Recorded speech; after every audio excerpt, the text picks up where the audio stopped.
आई खड़ी अच्छा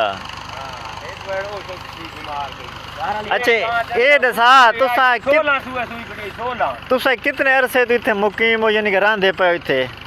असा हाँ असा इस बड़े अरसे तो आए पे हैं अच्छा ये तुम्हारे दादा परदादा यानी कि पुराना खानदान इथा ही रहंदा है हां ही रहा अच्छा हां ते तू अच्छा हां ये घारे नु दाना वाली मार दे अच्छा तू ने क्या आखना चाहना है भाई कारोबार ही फायदा है इस गाय मंजियां वाले कारोबार या नुकसान है ऐसे जितना एक फायदा है जो भाई ये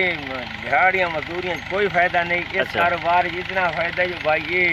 अच्छा इमरान खान आका आपने दौर च इमरान खान आका भाई ना कुकड़ी ते कट्टे ते गाय पालो बहुत बड़ा फायदा ते लोग मजाक बनाया तै अमल कीता है इस गल ते आज ता है ना ये हुन आज